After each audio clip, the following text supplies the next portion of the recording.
Assalamualaikum warahmatullahi wabarakatuh. Waalaikumsalam warahmatullahi wabarakatuh.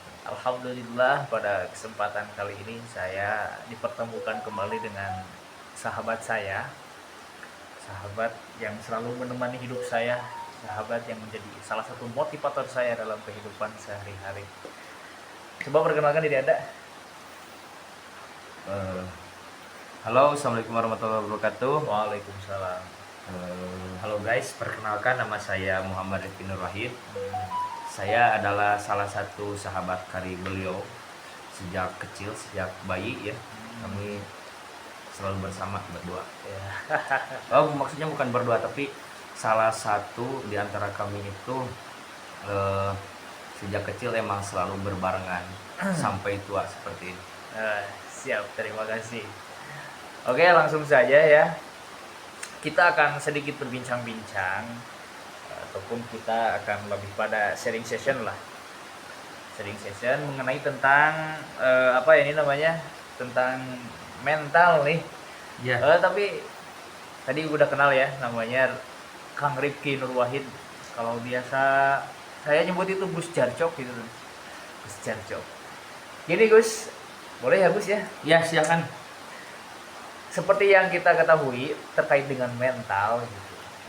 Terkadang ada peribahasa mengatakan bahwa mental yang kuat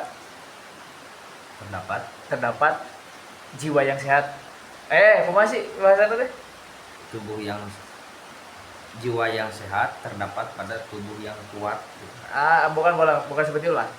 Pada intinya seperti inilah, tentang kesehatan mental itu memang diperlukan oleh setiap anak. Namun tentunya saat ini banyak yang kemudian memiliki mental itu sangat rendah gitu ya. Sangat rendah sehingga mereka itu tidak bisa tidak bisa mengolah diri mereka, dan mereka tidak bisa mengungkapkan diri mereka karena dengan mental yang kemudian sangat terkuras seperti itu. Jadi ada salah satu, mungkin ada satu orang yang kemudian selalu tidak percaya diri, tumbuh rasa pesimis dalam dirinya gitu, sehingga itu salah satunya itu berpengaruh terhadap kesehatan mental. Menurut kamu sendiri Gus, arti daripada pemuda yang kuat mental itu seperti apa sih? Jadi pagi menurut saya begini. Sebelum kita menjawab pemuda yang kuat mental di zaman sekarang seperti apa, kita itu harus melihat dulu situasi yang terjadi pada saat ini. Maksudnya apa? Kan tadi dari pertanyaan pemuda yang kuat mental di zaman sekarang. Ya. Berarti kalau zaman sekarang berarti ada pertanyaan bagaimana zaman sebelumnya. Ya. Nah, yang akan saya jawab, yang saya pahami tentang pemuda yang kuat mental di zaman sekarang itu adalah pemuda yang, kalau saya bisa dikatakan ya, kalau dalam buku-buku buku sastra atau dalam buku-buku itu biasanya adalah para pemuda yang sudah selesai dengan dirinya sendiri. Artinya apa? Pemuda zaman sekarang adalah anak-anak di masa yang lampau. Ya. Nah, jadi pemuda yang kuat mental sekarang itu sebetulnya seperti apa sih? Sekarang begini, mental itu kan urusan jiwa ya. Tadi Bapak udah menyampaikan bahwa misalkan banyak anak yang resah, banyak anak yang pesimis. Nah, itu tidak boleh dijadikan hal yang sepele. Mengapa demikian? Sebab sudah banyak dari yang sangat menonjol pada saat ini adalah mental yang lemah itu menimbulkan salah satunya yang sangat berbahaya pada generasi zaman sekarang, yaitu adalah bunuh diri. Salah satu efek daripada lemahnya mental adalah bunuh diri. Itu harus jadi PR buat kita, buat negara, buat pemerintah. Ya, yang paling kecil adalah dari keluarga kita sendiri. Ya. Mengapa demikian? Sebab yang saya pahami, menurut salah satu dalam filsafat absurditas Pak Albert Camus ya. Jadi menurut beliau justru yang dinamakan bunuh diri itu adalah fenomena sosial. ngerti nggak? Iya, iya. Jadi fenomena sosial itu seperti hal yang sangat wajar, hal yang sangat wajar. Ngerti nggak? Iya, iya, iya. Ya, hal sangat wajar. Itu disebabkan oleh apa? Itu adalah disebabkan adalah mental yang lemah. Iya. Untuk situasi saat ini tadi saya sudah sebutkan bahwa pemuda zaman sekarang adalah anak-anak yang di masa lalu. Nah, biasanya para pemuda yang lemah mental itu biasanya mereka itu memiliki trauma di masa lalu. Iya. Nah, ketika disebutkan zaman sekarang, saya sangat menginginkan dan sangat berharap untuk kita semua, bahkan untuk saya pribadi juga, bahwa saya sangat setuju kalau dalam pernikahan itu ada ilmu parenting kan ya. Pokoknya kalau menurut Imam Sayyidina Ali bahwa didiklah anakmu di zamannya. Zaman sekarang itu anak-anak sudah banyak main HP, sudah tahu medsos, sedangkan dalam medsos itu ada segala hal, ada banyak hal. Iya. Salah satunya adalah ketika kita memiliki latar belakang yang berbeda, tetapi ketika dewasa kita itu dituntut untuk setara. Kan itu cukup berbahaya. Iya. Mengapa demikian? Kita kan anak-anak itu lahir tumbuhnya itu berbeda-beda. Ada Yeah. orang tuanya mampu, ada orang tuanya yang benar-benar mengerti cara mendidik anak. Yeah. Sehingga otomatis ketika menjelang dewasa itu juga tentu saja berbeda. Misalkan di antara kita ada ya, salah satunya kenapa ada seorang anak atau seorang pemuda itu pemalu, terus banyak pesimis. Kita tuh jangan mudah menghujat atau jangan mudah menjustis seseorang itu dia itu kurang bergaul, introvert. Yeah. Tapi kalau kita ingin perhatian, kita bisa dilihat dulu latar belakangnya seperti apa. Yeah. Apakah orang tuanya masih ada? Bagaimanakah cara dia dididik oleh orang tuanya? Yeah. Apakah semasa kecilnya dia itu lebih banyak kasih sayang atau lebih banyak bentakan? Yeah. Gitu. Itu juga bisa menjadi menghambat salah satu. Itu bisa. Jadi ketika menjelang dewasa dia itu punya ingatan buruk di masa lalu. Yeah. Dan itu menjadi trauma dan Yeah. itu menjadi ketakutan ketika dia berhadapan dengan orang lain. Yang dia ingat adalah dulu waktu kecil dia tuh sering dibentak, sering dimarahi. Ketika punya kesalahan bukan dinasehatin dengan kasih sayang, justru dibentak. Sehingga dia tuh sangat takut berinteraksi dengan orang sebab dia takut melakukan kesalahan. Yeah. Dan dia tidak ingin terjadi kesalahan itu, dan dia tidak ingin terjadi rasa sakit itu kembali kepada Yeah. dirinya. Itu salah satunya. Ya, ya. Oke, terima kasih. Jadi mental itu lemahnya mental itu bisa ditimbulkan dari berbagai hal ya. Iya. Terkait dari keluarga, Ya. sosial, teman, bahkan lingkungan sendiri. Iya, gitu. betul sekali. Maka saya ingin memberikan jawaban pemuda yang kuat mental itu adalah satu tadi saya bilang pemuda yang sudah selesai dengan dirinya sendiri. Artinya apa? Ketika dia memiliki trauma, dia itu sudah bersahabat. Dengan rasa sakit dia sudah bersahabat. Makanya justru banyak dari sekarang itu fenomena telat nikah. Salah satunya saya tidak begitu menyalahkan. Mengapa demikian? Sebab mereka itu lebih dewasa, lebih nyaman dengan dirinya sendiri. Bukan berarti saya setuju, tapi banyak dari mereka banyak pertimbangan. Dia tidak ingin misalkan menyakiti pasangannya karena dia tidak ingin pasangannya merasakan apa yang dia rasakan, misalkan kemiskinan, kekurangan, dia tidak ingin. Oke, terima kasih. Untuk selanjutnya mungkin Gus sendiri pernah mengalami ada di kondisi ataupun pernah tidak mengalami satu kondisi yang kemudian memang dirasa itu sangat mempengaruhi terhadap mental, dan untuk untuk solusinya itu apa sih, siapa dan apa yang mungkin yang paling membantu kamu Gus sendiri bangkit saat mental itu terjatuh. Sebetulnya ya, kalau melihat atau memiliki berawal dari pertanyaan tersebut, sepertinya setiap orang juga punya pengalaman yang buruk masa kecil. Saya sendiri juga merasakan apa yang saya rasakan. Yang saya rasakan adalah misalkan begini, saya tidak akan menyalahkan siapapun untuk saat ini. Saya Iya. tidak akan menyalahkan siapapun. Lingkungan, orang tua, saya tidak akan menyalahkan mereka. Tapi memang mungkin karena zaman yang begitu berbeda. Salah satunya yang saya rasakan itu ingatan-ingatan waktu kecil, banyak hal-hal yang dilakukan orang tua atau lingkungan saya waktu kecil itu bagi saya sekarang menjadi trauma atau menjadi ingatan buruk, dan itu cukup susah Ya. untuk dikendalikan.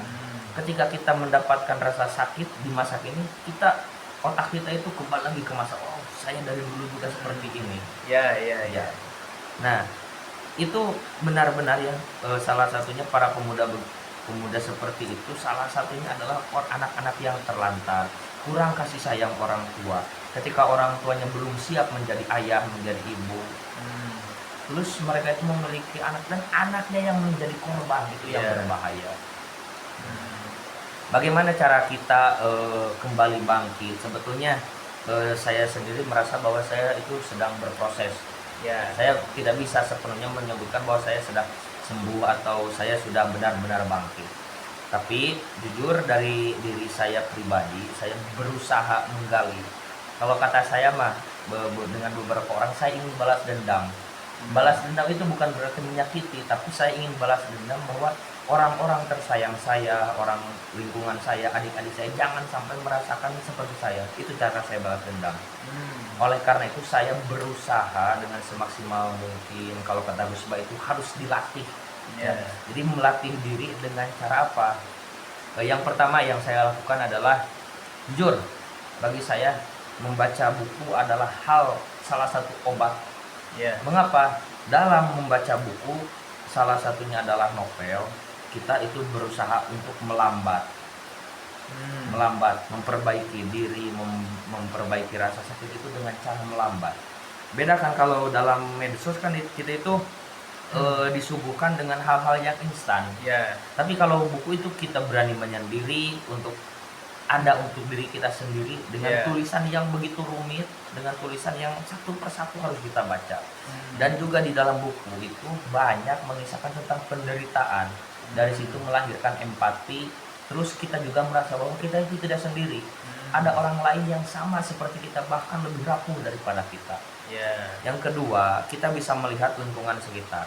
Lingkungan sekitar seperti apa? Di lingkungan sekitar itu kita jangan sampai tutup mata. Misalkan ada seseorang, ibu-ibu, nenek-nenek yang terlantar atau secara ekonomi di bawah kita. Nah, minimal diri kita itu, jiwa kita itu harus merasakan sedih, supaya kita lebih timbul empati. Ya, ya, ya. Dan yang ketiga itu cara kita tumbuh itu adalah dengan latihan seperti apa? Dengan latihan bahwa kita itu menyadari bahwa diri kita itu tidak ada apa-apanya. Itu Yeah. salah satunya bisa menjadi modal. Ya. Ketika kita memiliki rasa sakit, kita sadar begitu. Ya, emang manusia ya emang seperti Yeah. itu. Ada di atas, ada di bawah, ada rasa senang, ada rasa sakit. Dan itu bukan hanya sebatas dalam ucapan, tapi harus benar-benar kita rasakan. Ya. Misalkan begini, hal kecil seperti ini. Kalau dalam ajaran Stoik ya, nah salah satunya untuk menjaga kewarasan kita supaya kita bisa bertahan, itu yang saya pelajari adalah buku-buku Stoikisme. Kalau dari sananya itu ada tokoh-tokoh seperti Seneca, terus ada Marcus Aurelius sang kaisar, ada Epictetus. Nah, mereka itu salah satu ajaran Stoik. Stoik itu pengendalian diri. Jadi kita bisa mengendalikan apa yang ada di tangan kita, dan kita terserah saja apa yang ada, membiarkan saja apa yang ada di luar kendali kita. Ya, ya. Kita beri contoh latihan untuk diri ya.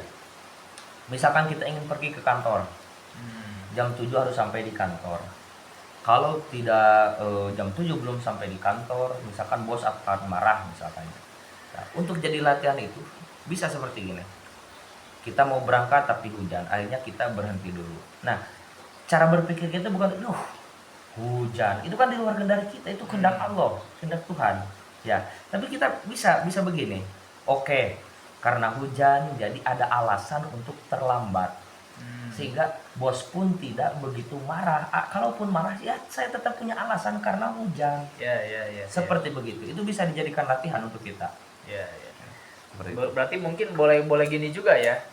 Jadi setelah melalui dari beberapa yang gue sampaikan, kalau misalkan saya peribahasakan seperti ini, jadi sebetulnya kita juga harus berterima kasih terhadap keadaan yang telah menimpa kita. Ya. Karena dengan demikian kita jadi bisa berpikir seperti ini.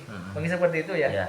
Karena kalau misalkan kita tidak merasakan hal demikian, mungkin kita tidak akan pernah merasakan hal, tidak akan pernah berpikir sampai sejauh itu ya. Mungkin Sadarilah kelemahan diri. kalau Gak apa-apa, jangan selalu jangan sampai kita itu merasa jadi orang yang paling bersalah. Ya. Memang ada ya salah satu tokoh yang bilang bahwa ketika kita merasa bersalah ya bukan berarti kita emang jangan begitu, tapi kita memang orang baik. Tapi yang jadi masalah kita menjadi menderita, kita gak enakan sama orang lain, itu kita sendiri. Padahal kan orang lain tidak berpikir itu tidak berpikir itu tidak mengerikan apa yang ada dalam pikiran kita. Yang paling membunuh itu pikiran. Jadi manusia itu lebih banyak dihancurkan oleh pikiran daripada realita itu sendiri. Ya, boleh. Mungkin seperti itu ya guys ya. Mungkin satu lagi Gus, terkait dengan karena memang kita ini mungkin karena apa ya? Karena memang tadi mungkin sempat disentil loh itu ya. Terkait dengan apa yang kita selalu mendapatkan hal yang selalu instan Gus. Ya. Kita selalu mendapatkan hal yang selalu instan. Tapi kita tidak, jarang ada orang yang berpikir kita ingin membuat gitu kan. Dan juga karena salah satu kita tidak ingin membuat itu karena kita takut gagal gitu. Ya. Padahal kan kalau misalkan kita berkaca lebih jauhnya juga gitu. Karena justru kesuksesan itu pasti lahir dari sebuah kegagalan. Ya. Kita mencoba, kita gagal, dari gagal tersebut kita lebih bisa berhati-hati, lebih bisa memperbaiki. Nah mungkin gagal di usia muda itu sangat wajar ya. Tapi lebih jauhnya menurut gue sendiri, kenapa banyak pemuda yang memang takut gagal seperti itu? Ya, melihat ya fenomena yang pernah viral atau pernah buyar ya, yaitu seperti misalkan begini, ada beberapa motivator ya, ya misalkan jangan takut gagal. Sebetulnya itu tidak ada salahnya. Mengapa tidak ada salahnya? Yang sering kita dengar adalah kalau kita gagal berarti kita itu sudah melakukan sesuatu. Tapi kalau kita gagal berarti kita belum sampai melangkah. Jadi nama can ngalengkah acan. Kalau misalkan bahasa Sunda mah itu kumeok sama medi pancok. Begitu. Jadi tapi begini, misalkan kita takut gagal ya. Takut gagal itu hal wajar. Mengapa hal wajar? Kita itu manusia yang beragam, ya. Misalkan begini, kita mau memulai bisnis punya uang 100.000. Nah, hal yang sangat wajar, tidak apa-apa asal kita itu berani bertanggung jawab pada diri. Misalkan begini, orang yang takut gagal, cara berpikirnya, kalau saya pakai untuk bisnis uang 100.000, saya tidak punya uang lagi. Beda sama yang punya uang 200.000, 100.000 dipakai bisnis masih ada sisa 100.000 lagi. Salah satunya itu untuk orang yang punya 100.000 itu cukup berpikir panjang untuk berinvest misalkannya takut gagal. Ya. Tapi misalkan, tapi kita harus jernih ya, harus jernih berpikirnya. Kita itu harus tahu mengapa pemuda itu takut gagal. Latar belakangnya lihat. Kalau kata Deddy Corbuzier, Mas Deddy Corbuzier ya, orang miskin itu takut gagal berpikir 2 kali, sebab dia itu tidak punya simpanan yang lain.